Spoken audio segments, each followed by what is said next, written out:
Delight number in DoorDash. Hello viewers, today you are going to learn what is delight number in DoorDash.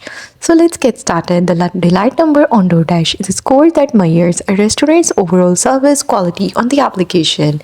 It's more than just food, it reflects the complete customer experience.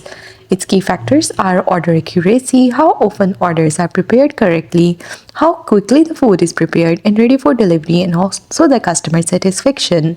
It includes feedback and ratings from customers after receiving their orders.